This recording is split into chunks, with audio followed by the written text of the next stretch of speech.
Rencana pembentukan Kabinet Prabowo Subianto yang akan dilantik menjadi Presiden RI pada 20 Oktober 2024 menarik perhatian media asing. Salah satu media yang menyoroti isu ini adalah Reuters, yang menulis sebuah artikel berjudul Indonesia as Prabowo Defense Plan to Expand Government with Fat Cabinet, terbit pada Kamis, 10 Oktober 2024. Dalam artikel tersebut, Reuters mengutip pernyataan Prabowo yang membela keputusannya memperluas lembaga-lembaga pemerintah. Prabowo menegaskan bahwa langkah ini penting untuk menciptakan pemerintahan yang kuat dan efektif, terutama dalam menghadapi tantangan ekonomi dan politik yang ada.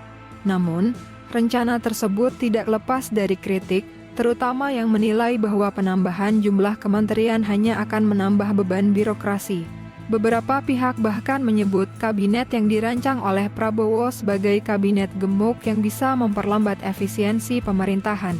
Prabowo berencana menambah sekitar 10 kementerian dan lembaga baru. Tujuan penambahan ini adalah untuk memberikan ruang bagi koalisi 7 partai yang bergabung dalam pemerintahan barunya.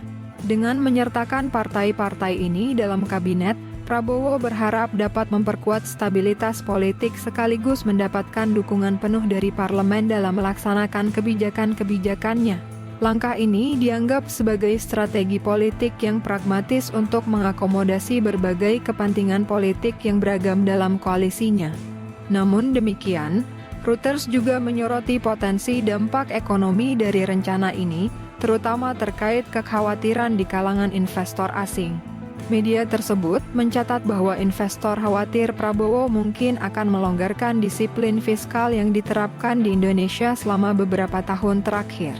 Sebagai negara dengan ekonomi terbesar di Asia Tenggara, kebijakan fiskal yang longgar dapat berdampak negatif pada kredibilitas Indonesia di mata investor global.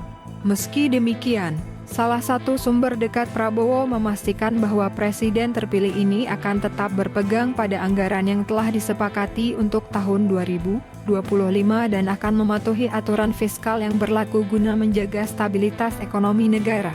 Di samping itu, beberapa nama diperkirakan akan masuk dalam kabinet pemerintahan Prabowo mendatang.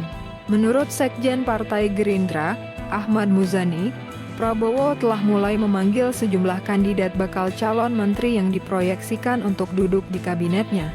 Muzani menyebutkan bahwa pembahasan mengenai orang-orang yang akan mengisi posisi menteri, serta nomenklatur kementerian, sudah mulai berjalan. Bahkan, beberapa calon menteri telah diundang oleh Prabowo untuk membahas tanggung jawab yang akan mereka emban.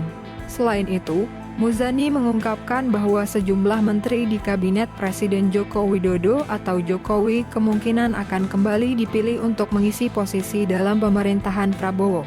Langkah ini menunjukkan bahwa Prabowo masih melihat beberapa tokoh dari kabinet Jokowi sebagai sosok-sosok yang memiliki kapabilitas untuk melanjutkan pekerjaan penting bagi stabilitas dan perkembangan negara.